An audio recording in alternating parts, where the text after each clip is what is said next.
3, 2, 1, 0, and liftoff. Welcome to Mission CTRL, Peralta Design's podcast on all things branding and digital marketing. Since 2008, Peralta Design has launched hundreds of brands with award-winning identities and websites. Join our hosts Ramon and Jorge as they use decades of combined experience to tackle topics with past clients, industry partners, and the rest of the PD crew. At Peralta Design, we launch brands. But for now, let's launch right into this episode of Mission CTRL. Hey everybody, welcome to Mission CTRL, Peralta Design's official podcast for everything branding, marketing, and entrepreneurship, where we respect the grind and we reclaim the American dream. I'm your host, Ramon Peralta from Peralta Design, and we launch brands. Today, I'm very excited to have a special guest with us. To me, the man is a legend. To others, he may just be a myth, but he is the real deal. He brings a wealth of knowledge that I know our designers, especially out there, are going to find very, very interesting. The man has his own font house, so I can't wait to hear all about it. Ladies and gentlemen, help me welcome Joe Treacy to the show. Hi, Ramon. How are you? Excellent. Joe, do you mind if we call you Joe, or do you like Joseph? What do you prefer? Oh, no, Joe's perfect. Joe. All right, so we're going to go with Joe Treacy. You and I met some time ago through a mutual friend of ours, Harry, over at Minuteman Press. Yeah. And ever since then, I every time we speak, you teach me so much. You're a wealth of knowledge. And recently on social media, where we follow each other, we were reminiscing on TypeStyler, and I just said, you know what, this is just such a good content. I really just want to get you on the show. So why don't we start with, give us your origin story, a bit of a backstory on your career, and then we'll dive right into all the fun font stuff. Sure. Well, I started taking an interest in fonts really as an outgrowth of graphic design, but in some ways it started before that. I was lucky enough to take the famous Artist School course when I was a kid.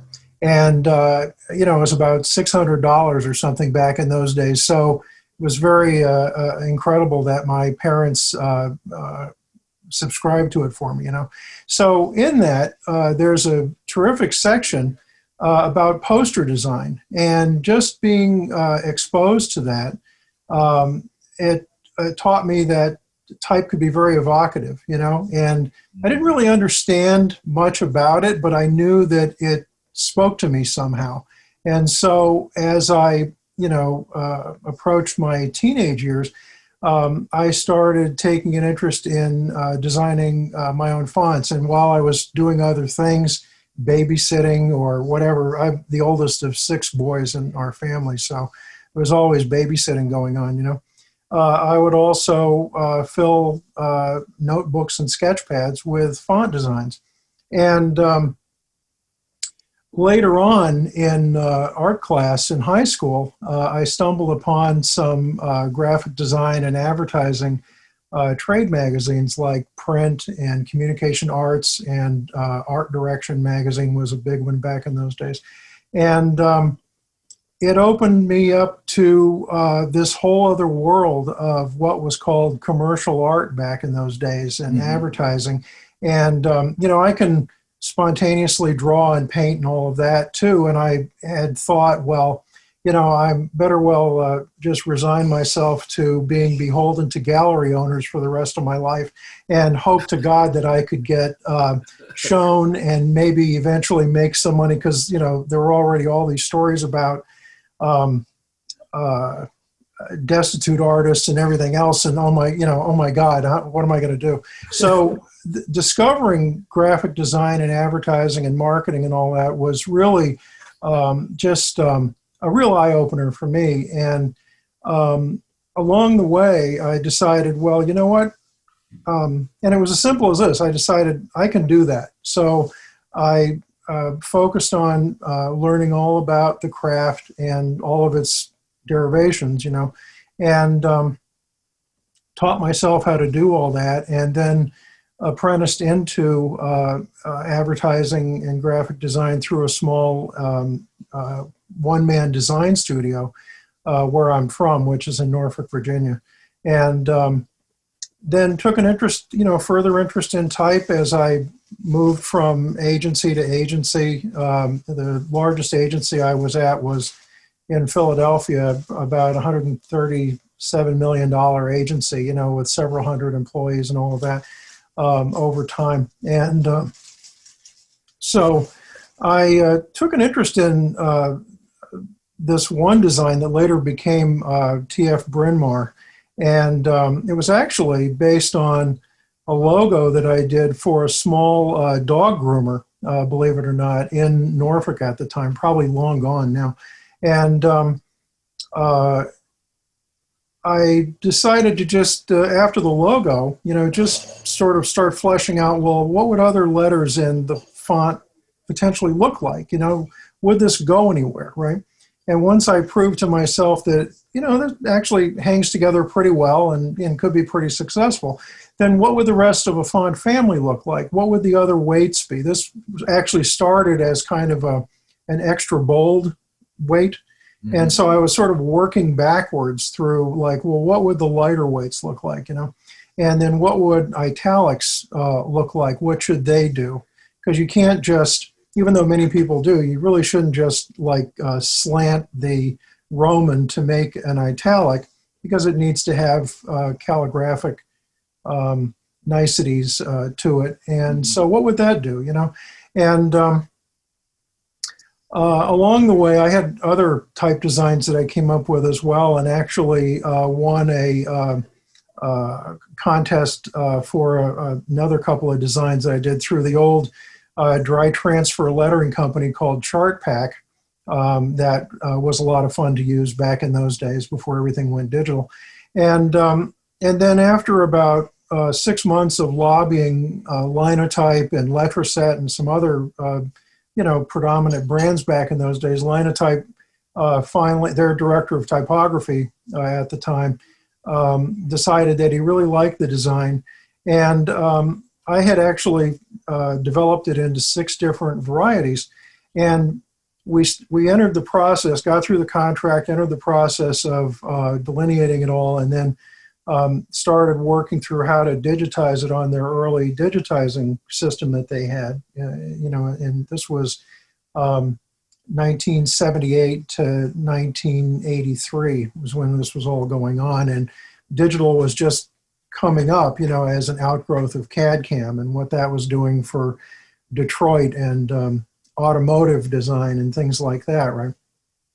And so Linotype decided that things were going so well with it that they actually wanted to release it as 8 varieties, 4 Romans and 4 corresponding italics. So I had to suddenly go back and rework a lot of it, but it finally got released in January of 1984 worldwide on their, what were at the time their proprietary typesetting system called the Linotype VIP. And with those royalties, I started Treacyfaces Incorporated in 1984. Wow. And, let me pause there, because I want to pick up right there in a few minutes on Treacyfaces, because that's your company, it's your own font house. But there was so much there that you dropped knowledge on that I want to touch upon, because I'm old enough to, I grew up, in the 80s, 70s and 80s. And so I could identify with something you said about fonts and what would the rest of this font family look like. And I can identify it in the graffiti world, where we used to actually just make up fonts as we drew, and you would pick up an R from somebody else or an S from somebody else, and then you'd try to figure out, well, what would the uppercase of this type of character look like. And I don't think a lot of people think that way. And so that fascinated me, that share about how you were looking at these fonts and wondering, based on a logo, I think that's a gift in itself. I know you and I also share this ability to draw and paint spontaneously. I too wanted to be an artist, but I specifically remember a fine artist. I specifically remember in my high school yearbook, my career goal was commercial artist. I was smart enough to know that if you wanted to get paid, the term was commercial art. Otherwise, what we would see on the news or the TV were the starving artists and the struggling artists. There was never like a positive connotation. Right. Or you'd have to be the rare genius of a Basquiat or somebody who, right. I wrote a thesis on whether Basquiat was exploited or whether he was exploiting the system or did the system exploit him. And you can go on a tangent with that. But getting back to the evocative nature of fonts, there's this Power of Logos book. And I love how you started the conversation with a logo you did for that dog grooming place, because there's no other way to really prove the evocativeness of a type font or face than with a logo. Mm-hmm. Or when you're communicating for a business, there's this famous example of a hand painted sign that says, farm fresh eggs, and it's painted in like drippy paint. Mm-hmm. and it looks like you're like, wow, those eggs must be super fresh. They must be organic. And then they used the same exact font for flying lessons, and it was paint dripping and it was on this wooden sign. And it's like, you would not hop in a plane with whoever the pilot was that made this sign, because it doesn't evoke safety, right, or anything like that. Right, exactly. So fonts are so powerful.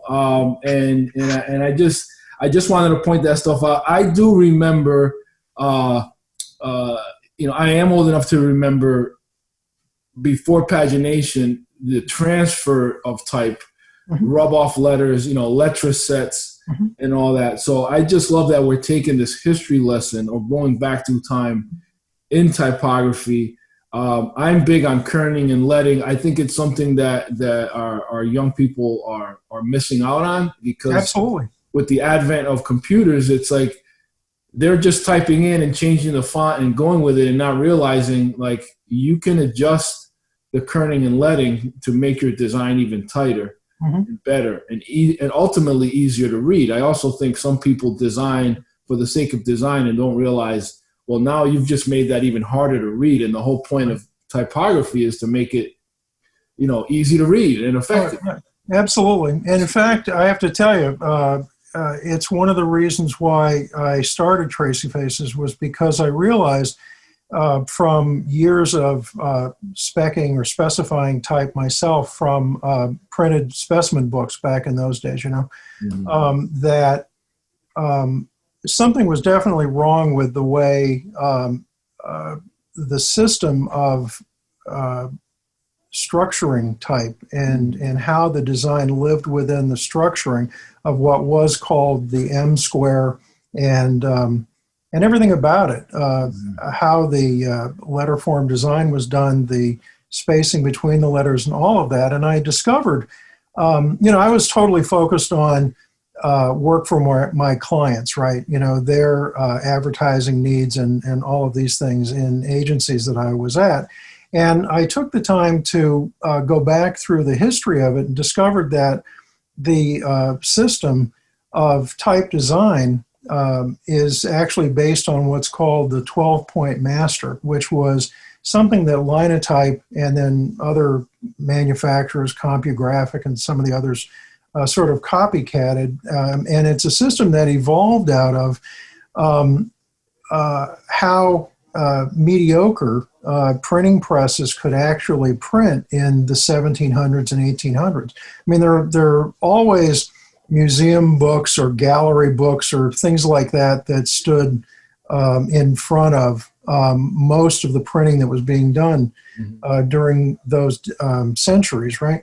But by and large, the way type evolved was so that the local type shop, whoever they were, wherever they were, whatever their skill set was, that they could do the bare minimum of typesetting, which was done mostly in metal or lead or wood back in those days, and that typeset page would live and be readable and all of that on the paper and with the inks that were available back then as well. You had this whole phenomenon called ink squash that was primarily out of letterpress, but also in early offset printing that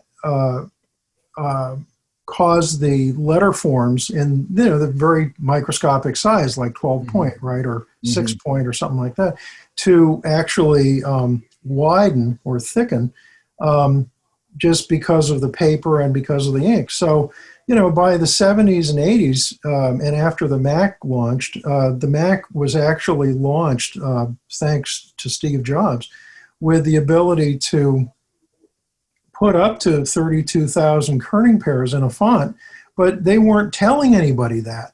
If you were a certified Apple developer, you would see it in their technical notes as a sidebar, but that's the only place that people were seeing it. So most of the fonts by Adobe and Bitstream and et cetera that were being released in the early days of desktop publishing, just from the better houses, and they were some of the better houses, right? Yeah, I used to have nightmares with trying to install fonts that. Oh, then there was that, yeah. Where you had some that were true type, right, and some that were PostScript. Right. And I mean, I remember even having to install font managers or suitcases. Right. I don't know if you obviously you must remember Suitcase. Oh, sure. But you just take for granted now that your fonts, you can just double click them and everything works. But you could completely destroy your computer if you had a corrupt or a conflict, right, with one. So there were some fonts that were actually created by multiple houses. Right. And they would often conflict if they had the same name, right? Right. Oh, exactly. There were all kinds of things like that. We were, I didn't know it then, really. I was having too much fun with it all then to really think about it. But we were all sort of beta testing for Apple and Adobe and everybody else. I mean, a lot of those things, the early operating systems, the early software, was all being released way too soon. And, even the printers, the first laser printer, Apple laser printer we got, the Apple Laser Writer was, I had to lease it for like $8,000 or something. And, and you would send a page to it, when you're ready to leave for the day. And, just hope that it actually printed by the next morning, right? And half the time you come back and it had timed out. Yeah. And these were with the built-in fonts. I mean, these really craggy, awful-looking built-in fonts that were part of the original Laser Writer. It couldn't even print from its own firmware. It's onboard fonts. Let alone later trying to start using Remember, first they were encrypted, and you had to pay to unlock them. The early Type 3 fonts from Adobe. And then everybody kept pressuring them to reverse engineering the Type 1 specification for fonts, which they were saving for themselves. They were, pressuring them to unlock that. And finally, they unlocked and distributed the code to make Type 1 fonts, which opened the door for real font smoothing and all the things that we take for granted today. Oh my God! That's why I'm saying the folks that are out there listening, you guys that are born in the '90s or new designers, or you just this is memory lane. This is the font suffrage movement, whatever you want to call it. Those were some tough times because you could literally break a printer. Like you said, you had to leave jobs rasterizing overnight to process these fonts, and you have to upgrade your memory to be able to deal with some of these fonts. But from a business owner standpoint, because a lot of our listeners are entrepreneurs and they want to start companies, you said you took the royalties from one thing and you used that to start Treacyfaces. What was that like? Like, were you already designing? Were you freelancing? Did you just set out to do the font thing from day one? Well, it was an interesting thing. I started paying attention to CAD-CAM like around 1982, and the way I tend to remember it is that it was GM or Lee Iacocca or somebody being on the cover of Time or Newsweek magazine with some CAD/CAM drawing of automobile design in the background, right? And I'm thinking, and I'm reading the article, well, obviously this is the wave of the future. I started subscribing to CAD/CAM industry publications and all of that. And through all of that, I discovered that there was a CAD/CAM movement going on in the world of type design as well. A scientist in Germany adapted vector curves for type design from the world of designing boat hulls and all of the kinds of curvatures, and complex curves that need to be so smooth and that kind of a thing. And that, as I understand it, that's how the first CAD/CAM systems actually developed for type design in a company in Texas called Altsys, which then later developed the program Aldus Freehand. Yes, and, I used to work at Aldus Freehand. Yeah, it was terrific. Macromedia bought them ultimately, and right. And they also Altsys also designed Fontographer, which is a type design program that I enjoy using, and and that's how it evolved and got more sophisticated over time, and because we were already on the scene with like the Bryn Mawr design, and I had started using Fontographer to develop my TF Forever and TF Habitat and TF Crossword puzzle fonts. We started, becoming a regular beta tester with Altsys for their various products, and ended up, working, getting a lot of publicity out of that with them as well, over the next decade, I would say, and that's how it started. It really started out of paying attention to what was going on in CAD/CAM and I think being in the right place at the right time in many ways. right.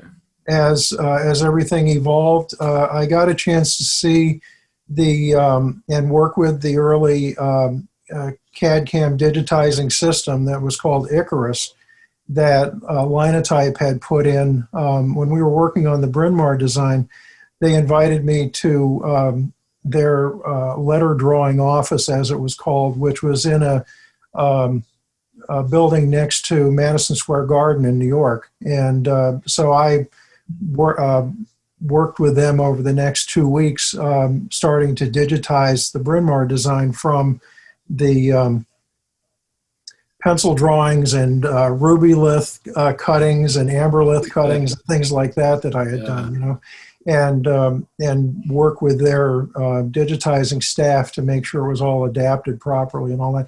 And then, the funny thing is, later on, like 3 or 4 years later, I finally got a copy of the code that was done and found that the digitizing that was done then didn't nearly have the clarity that we needed to go forward with the smoothness and clarity that PostScript fonts could have and needed to have to go into the next decade. Mm-hmm. And so I ended up having to throw out all that digitizing and redigitize it all over again myself. Mm-hmm. So it's really been about staying ahead of, not just keeping up with the technology, but also staying well ahead of the technology as it goes as well. And how have you been able to monetize it? Did you model a licensing agreement after one of these other font houses, or did you do anything disruptive in how you monetize your fonts? Well, I've always really followed what Adobe and some of the other companies do pretty closely. But we, as a matter of course, I've always built in so much added value into our fonts, just on the level of better design throughout an entire font family, developing them from the point of view that they shouldn't be one-shot wonders, but they should be evergreen and useful for decades, and that kind of a thing.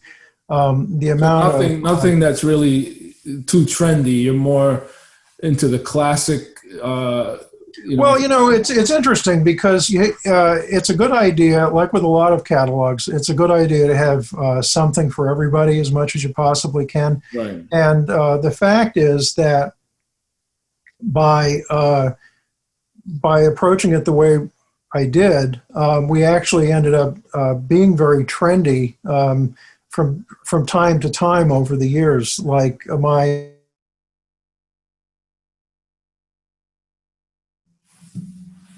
both MTV and VH1 and a couple of different titles for shows that they had on at the time. The art director of the album for the Smashing Pumpkins, called The Airplane Flies High, that's set in avian. And so that the market's exposure to those created a worldwide trend as well. And it tends to be cyclical, like a lot of design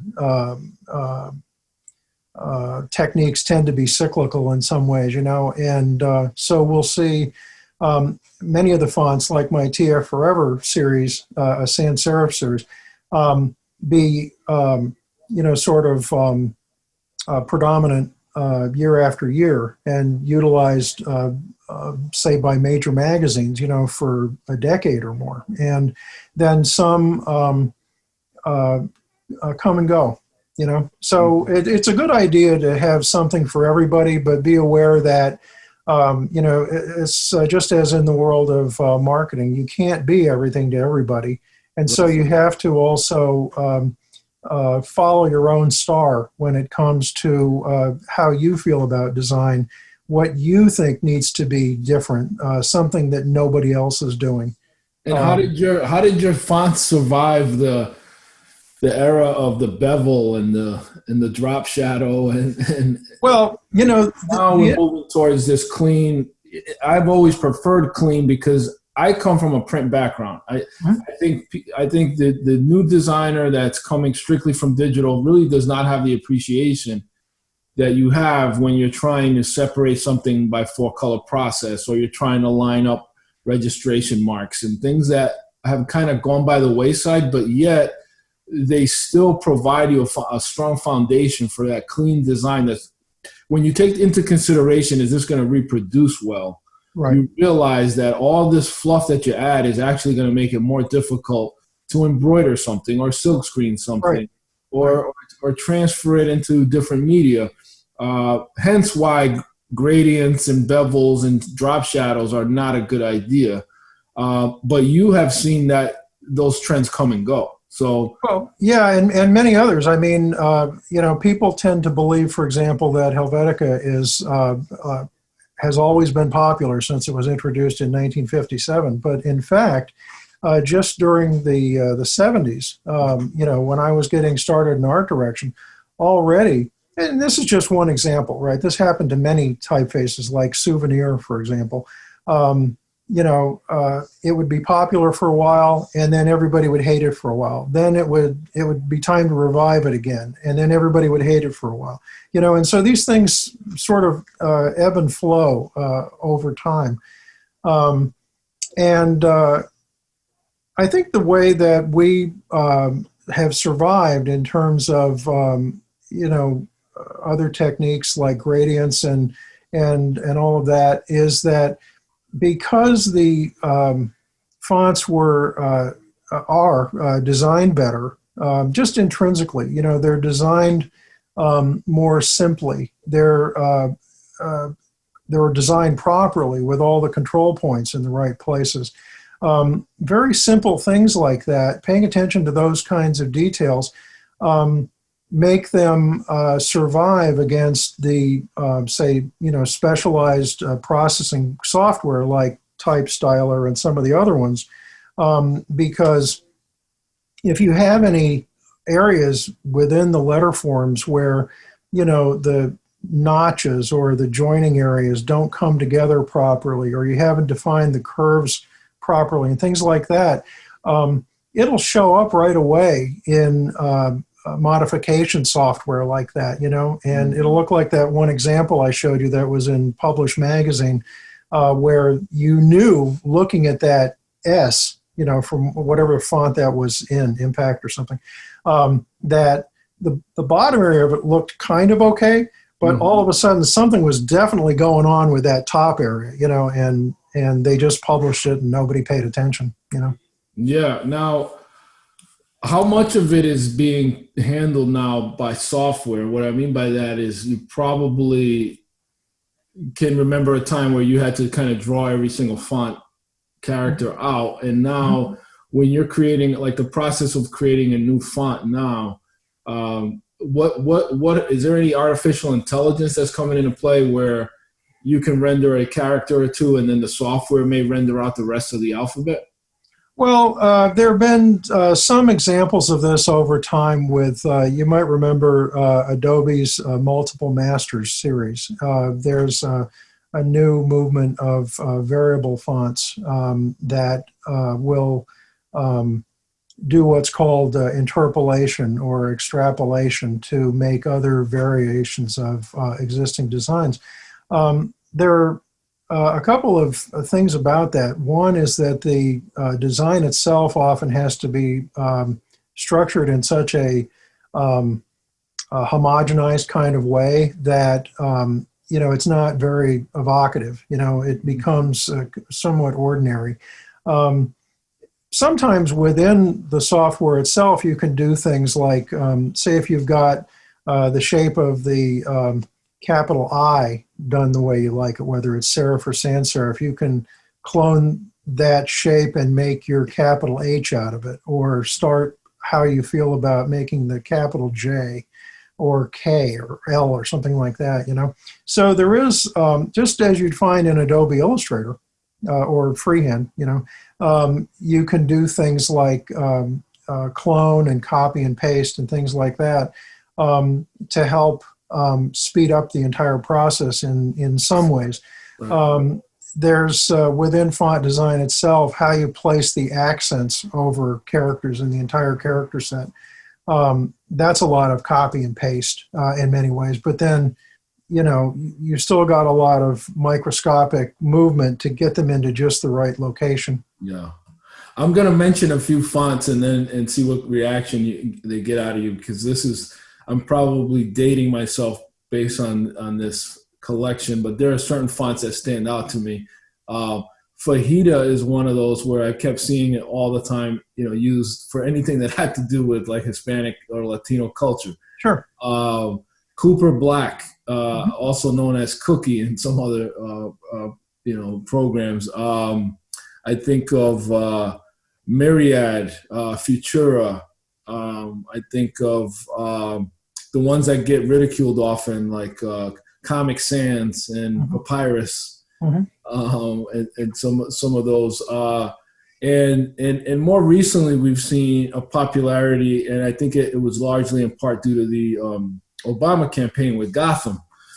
Sure. And then all of a sudden, like, I still prefer to use Gotham. And for a while, I was really hooked on Franklin Gothic as an alternative to Helvetica. Over the years, are there any fonts, and I know you're biased because you've got your own. Sure. Are there any fonts that for you represent a certain time in American history? Is there some association with pop culture in certain fonts over the years, or are there just some fonts, like obviously Helvetica is an example, but that just kind of stand the test of time and stand out? Sure. Well, there are really several parts to that. One is that some of the fonts you mentioned are really very well designed, like Papyrus, Helvetica in many ways, Gotham. They're all very well designed, and at the same time, their success on the page relies on the page designer to take the time to understand them and make sure that the choice of them, or whatever the font is right for the storytelling that you're trying to do, what the intention of the marketing director and the copywriter, what the client's needs are, what the needs of the product are in order to make it relevant and stand out and all of that kind of thing. And on top of all that, if you've got a graphic designer or an art director or web designer, let's say, who is complacent about paying attention to those kinds of choices, you can end up with usages that are just mediocre or bland or sloppy, and all of that. And now there are some fonts like Comic Sans that I think, are really kind of beyond help in many ways, right? I mean, if only, it's a good idea. It's a really good idea, to have a fun design that can be universally used for daycare at the same time that, interoffice memos and all this other kind of stuff, right? I mean, it's a good idea, but, and I've mentioned this to the designer at Microsoft who created it. We belong to this private blog, and Wait a minute, the guy, the actual guy that created Comic Sans? Oh yeah, just through this blog, a bunch of let's call them higher end designers participate in a blog over the last couple decades, and so it was just through that, and Vincent Canary, I believe his name is, and so I mean, it's a good idea. Could have been drawn better is basically what it is. But like a lot of designs, Souvenir, for example, whether it was the original Souvenir from the early 1900s or ITC's revised version of Souvenir, both were absolutely fantastic. I've gotten a chance when the ATF type company was going out of business and I went to the auction, I had a chance to actually hold some of the original proofs in my hand that were done from the early 1900s, and I could see the fidelity and real electricity, that you get out of looking at a really well done design. And same was true of ITC's design of it.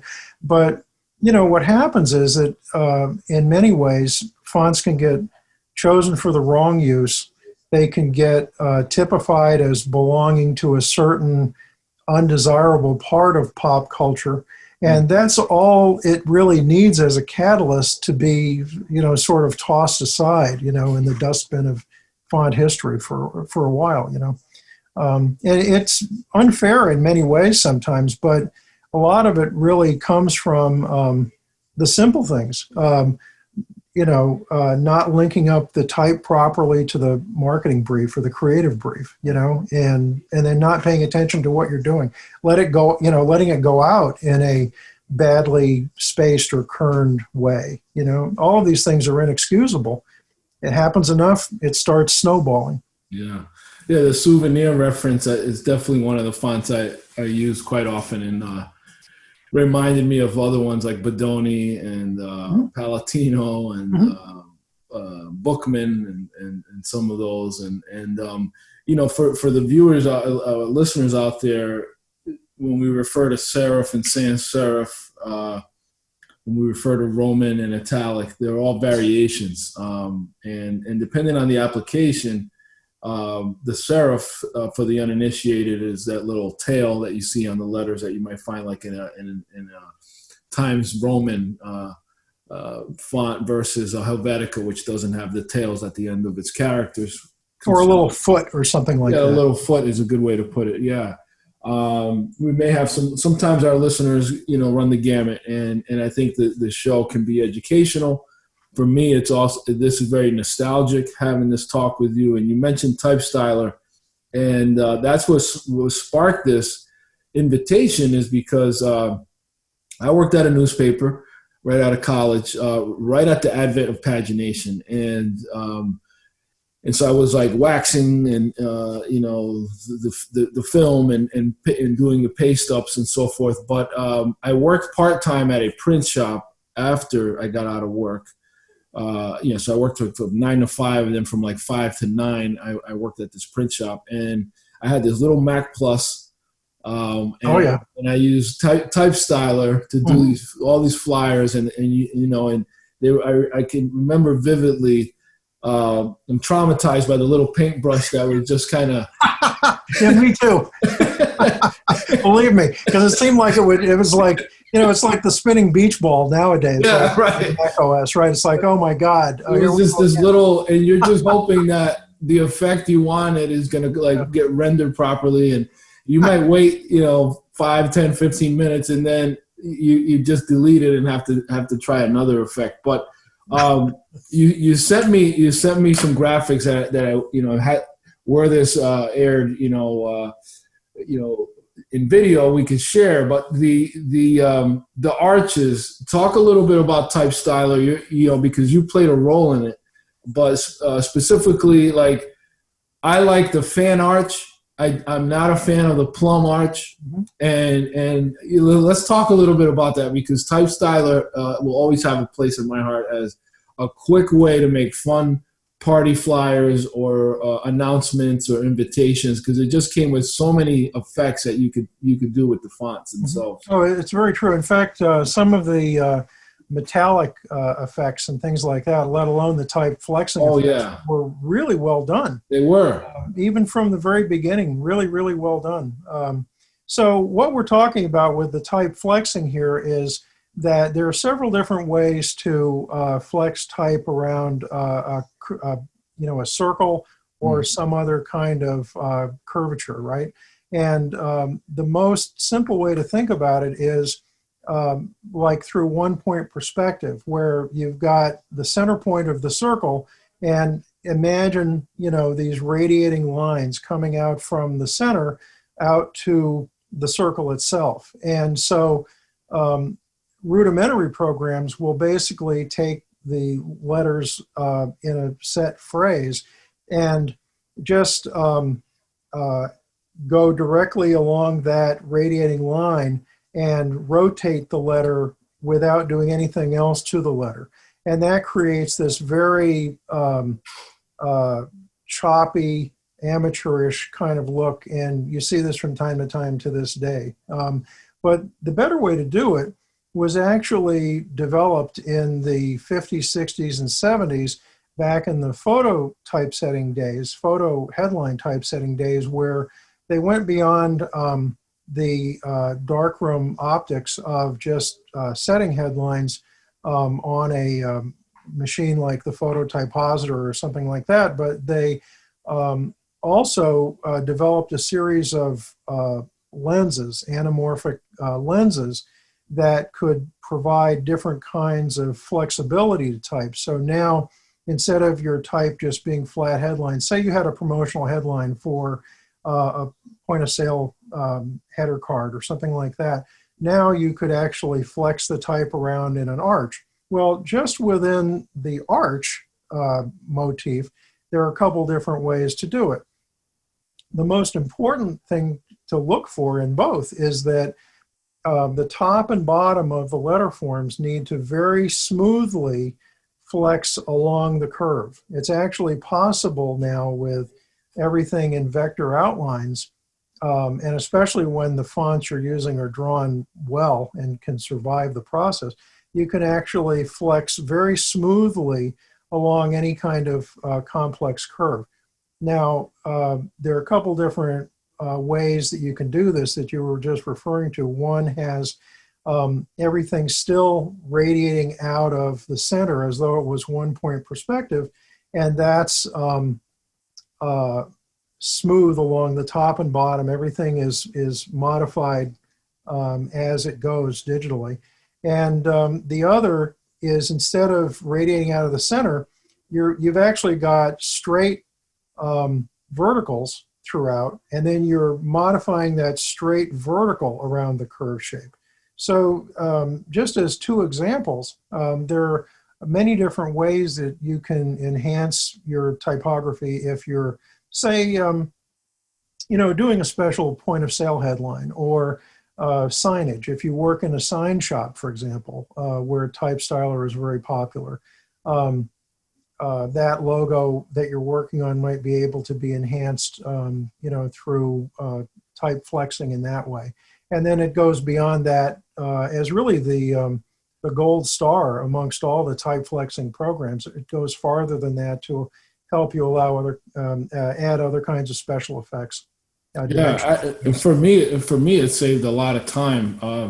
I know that we were joking about the paintbrush, but you could fill up an entire if you were doing a one-page document. It wasn't the type of software where you could create multiple pages, lay out a magazine with type styler. But if you were looking to do a one-pager with a lot of funky, special effects like flag and wave and rise, now they're all starting to come back. It was definitely very, very effective. Talk a little bit about, I know we bounced around with the different types of fonts that were back in the day. Now we have Google Fonts, which, from a web designer, because we're kind of going from print into web and back, and we're going back and forth in time as well. But Google Fonts allow us now to be a little bit more creative on the web, because there was a point where, I could design a website and pick a font, and then when you viewed that website, it would default to whatever fonts you had on your machine. Does Treacyfaces play a role at all with web fonts these days, or is that something that's in the horizon? Oh, we actually started getting requests for web fonts around 2009, and we started selling them. You can see them on our website and see the choices for buying them on our website. We actually started selling them in 2010 and started selling them almost immediately. And the interesting thing is that by making them available not only by themselves, but as bundled packages with the OpenType font format, which is primarily for print, we actually, right out of the gate, started selling the bundled packages and do even today all over the world. Excellent. Yeah, that's amazing. I just am fascinated that you've been able to build this company over the years and just stay with it. You mentioned that a couple of times, of just not being in the moment but thinking forward. And web design is definitely a place where I think our modern day user just does not go back. Their memory does not go back to a time where they just couldn't see a variety of fonts on web. Their expectations are the same as why wouldn't I be able to see the myriad of fonts in print as I do on web, and vice versa. So, right. Well, there are other things too.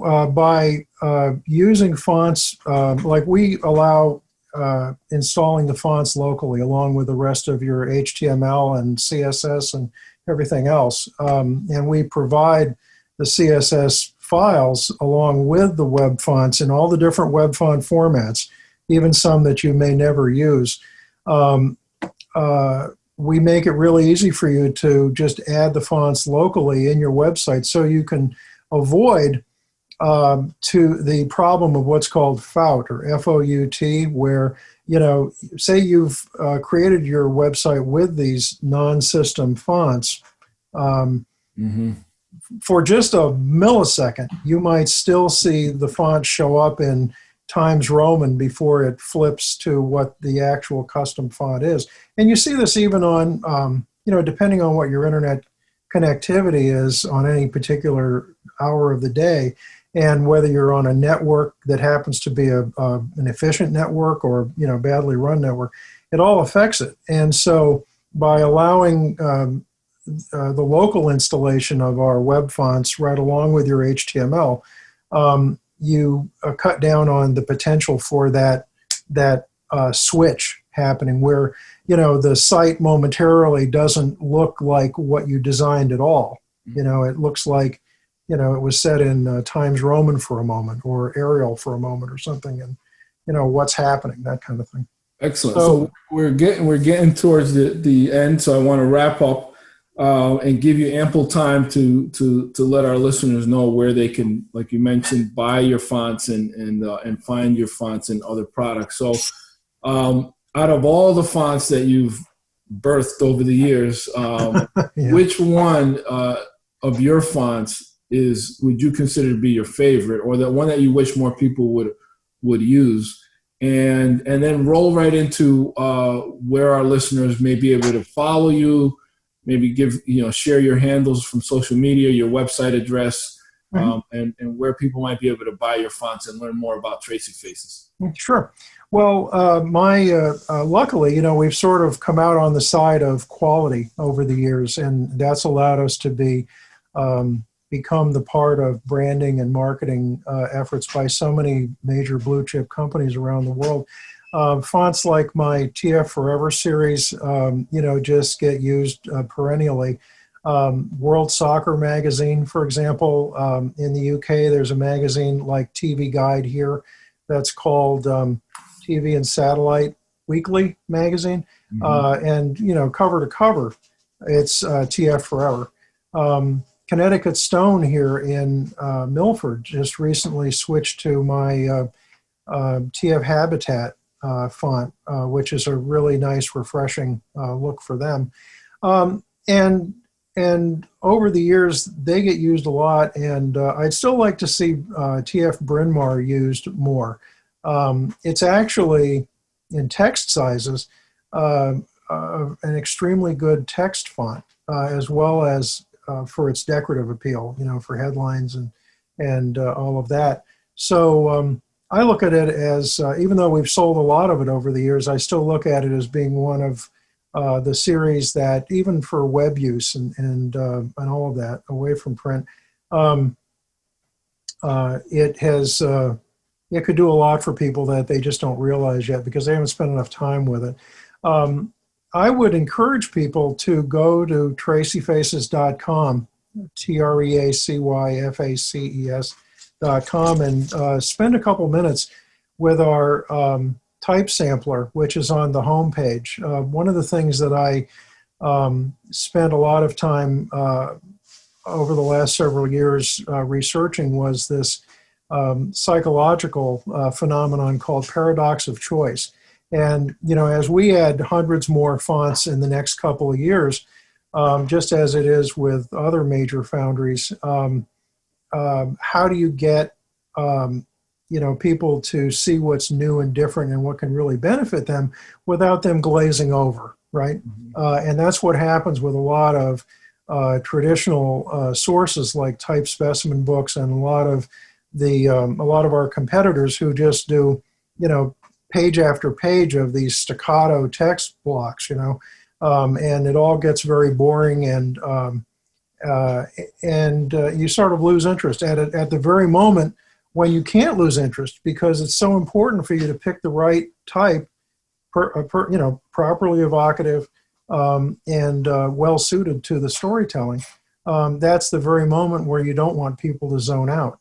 And also because everybody's on deadline, you want to make sure you can get them to the right choices fastest. So I added these, apart from the general user experience design of the site and the type sampler, we also have these turbo control tools to help you actually go through what is really 500 fonts that we have literally in seconds.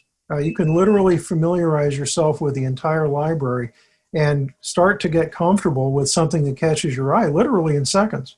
Yeah. Well, Joe, listen, I really enjoyed having you on. I know you and I can relate to the advent of the home computer, making everyone a do-it-yourself designer. But I firmly believe that the hallmark of a true great graphic designer is evident in the mastery of type, and I've seen it in your work. You're an amazing designer, and you're a wealth of knowledge. And I hope that our listeners got a lot out of it today with regards to the history of type and Treacyfaces. Again, it's Treacyfaces.com. I implore all of you to look up this man, follow him on Instagram. check out the website, buy some of his fonts, use them. And Joe, this won't be the last time, because I think you and I can go down memory lane quite a bit, and we need to keep all of that alive and share it with the next generation of designer. That's our responsibility as the stewards of the history of design and type. So I appreciate you being on our show today. Thank you, everyone, for listening to this episode of Mission Control. Until next time, this is Ramon Peralta from Peralta Design and We Launch Brands. Thank you for taking this journey with us. To learn more about Peralta Design and our work, go to www.peraltadesign.com and subscribe to keep up with the crew.